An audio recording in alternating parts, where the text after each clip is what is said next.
Cinta dan Rahasia, Bab 1 dan 2. Apa aku boleh menyentuhnya? Bukankah itu Lina? Tanya Herli. Dia menyikut seorang pria berwajah dingin yang duduk di sampingnya. Siapa Lina? Balas Rian dengan malas. Malam ini mereka berdua memutuskan untuk datang ke sebuah klub malam. Menyandang gelar sebagai seorang dokter di rumah sakit ternama membuat hidup keduanya terasa penat.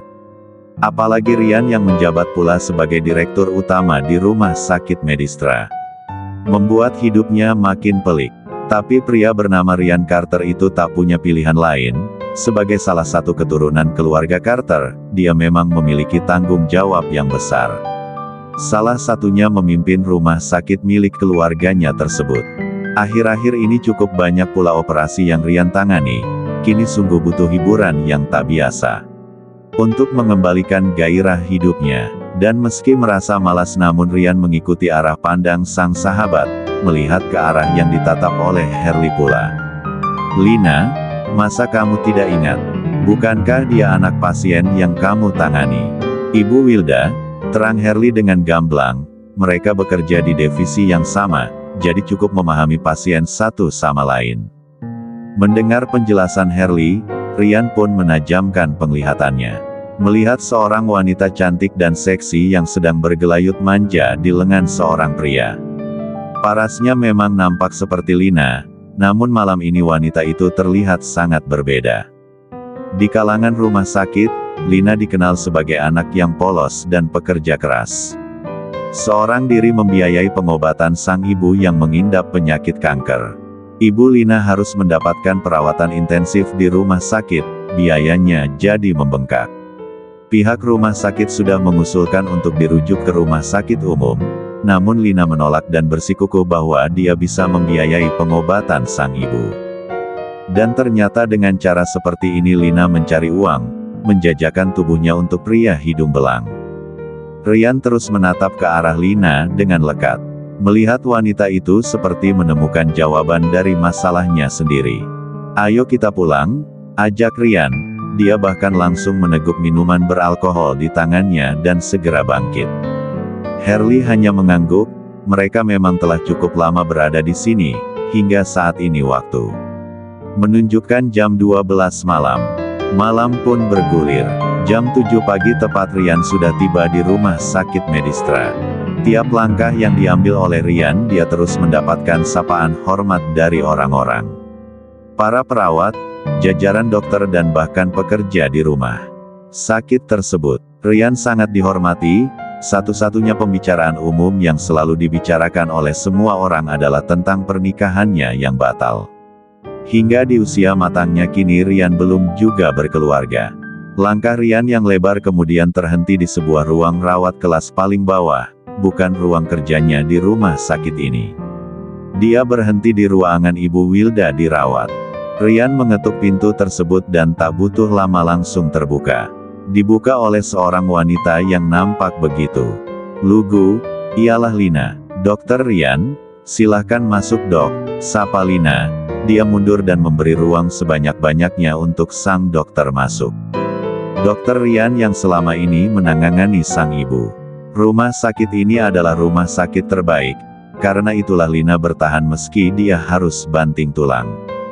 Tidak, aku datang bukan untuk menemui Ibu Wilda, jawab Rian. Dia mengambil jeda beberapa saat. Ada beberapa hal ingin aku bicarakan denganmu.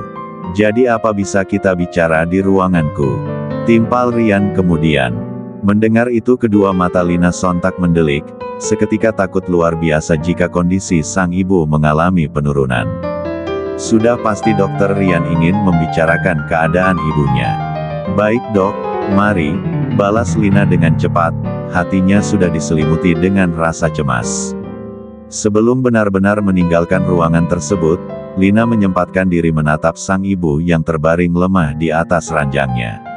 Kedua matanya sedikit terbuka namun sang ibu sebenarnya tak sadarkan diri. Ibu Wilda mengalami koma sudah lebih dari 2 minggu. Dengan hati yang cemas dan tak menentu, Lina mengikuti langkah dokter Rian hingga tiba di ruangan pria itu. Duduklah, ucap dokter Rian. Terima kasih, dok. Lina duduk di hadapan sang dokter, mereka terhalang oleh meja kerja. "Apa yang kamu lakukan di Paradise Club semalam?" tanya Ryan tanpa ada basa-basi. "Dek," kedua mata Lina seketika mendelik, "bagaimana bisa dokter mengetahui tentang hal ini? Kamu jadi wanita penghibur. Sejak kapan?" "Sejak ibumu sakit," tanya Ryan lagi, bertubi-tubi dia ajukan pertanyaan tersebut. Dia tidak sadar bahwa tiap pertanyaan yang dia lontarkan, begitu menyakiti perasaan Lina. Apalagi saat bicara, Ryan selalu menunjukkan wajahnya yang dingin. Bukan maunya Lina untuk jadi wanita penghibur, namun Lina tak punya pilihan lain. Demi sang ibu dia bersedia melakukan apapun. Naina sadar pekerjaannya begitu hina, tapi haruskah harga dirinya jadi diinjak-injak seperti ini? Wanita berusia 26 tahun itu sampai tak mampu berkata-kata, hanya terdiam dan meremat kedua tangannya sendiri yang telah basah dengan keringat. "Dingin, aku akan menyembunyikan fakta ini dari ibumu, tapi sebagai gantinya menikahlah denganku," kata Ryan. Kata-kata yang semakin tak masuk akal di telinga Lina. Sampai akhirnya Dr. Ryan menjelaskan bahwa dia pun punya alasan kenapa mengajukan hal ini pada Lina. Tentang dia yang tak punya hasrat untuk menyentuh wanita, dengan kata lain bahwa Dr. Ryan mengidap impoten. "Buat aku sembuh, setelahnya aku akan melepaskanmu," kata Ryan. Ucapan yang terdengar seperti perintah, bukan negosiasi yang bisa Lina tolak. Mereka memiliki rahasia masing-masing dan di dalam rahasia itu, keduanya akan terikat dalam sebuah pernikahan. "Baik dok, saya bersedia," putus Lina. Sebab Dr. Ryan pun menjanjikan padanya untuk menanggung semua biaya pengobatan sang ibu. Setidaknya kini Lina tak perlu jadi wanita penghibur untuk banyak orang, dia hanya perlu jadi penghibur untuk Dr. Ryan. Membuat pria itu sembuh, lalu Ryan akan mendapatkan kebebasan. Dan semoga setelah kebebasan itu dia dapatkan, sang ibu pun bisa pulih.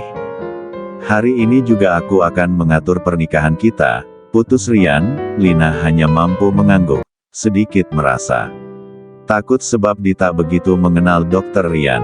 "Saat bersamaku jadilah Lina yang seperti semalam, jangan jadi Lina yang polos seperti ini." "Paham. Baik, dok," jawab Lina patuh. Tanpa disaksikan oleh siapapun, Ryan dan Lina mengucapkan janji suci di hadapan Tuhan. Pagi itu mereka mendatangi sebuah tempat ibadah dan meresmikan pernikahan rahasia tersebut. Saat keluar dari rumah sakit mereka pun tidak pergi bersama-sama. Lina menggunakan bus sementara. Ryan menggunakan mobil pribadinya. Setelah pengucapan janji suci itu, Ryan langsung mengajak Lina untuk datang ke apartemennya. Apartemen yang kini bisa Lina masuki sesuka hati sebab telah menyandang sebagai istri pria tersebut. Meski hanya sebatas istri rahasia.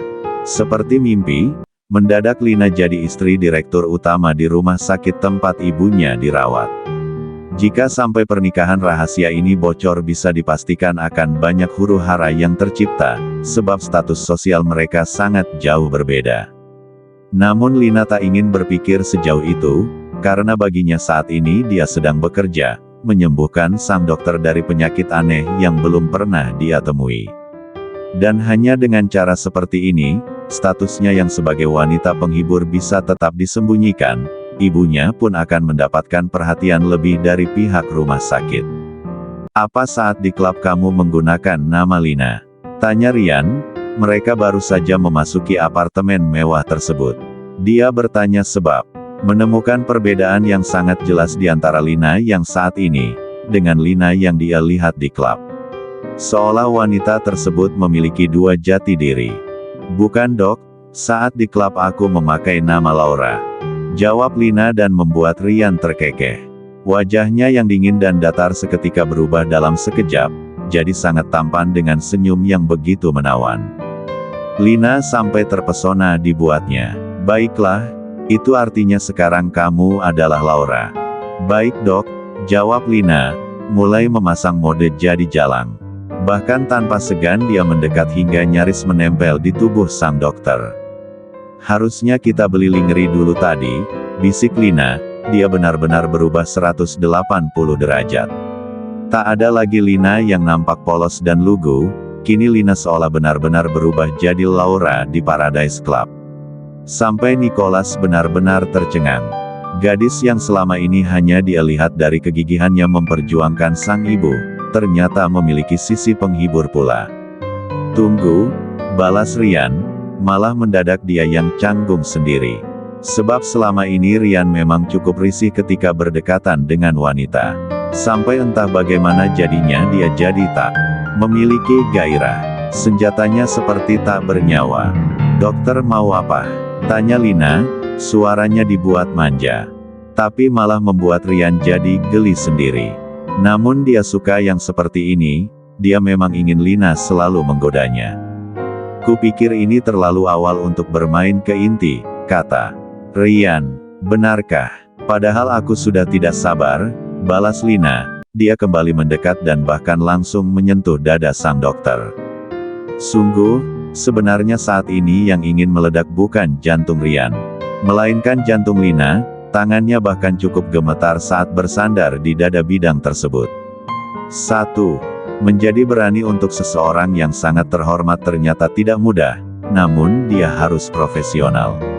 Tangan Lina yang gemetar dia buat jadi meremat ke meja putih milik Rian.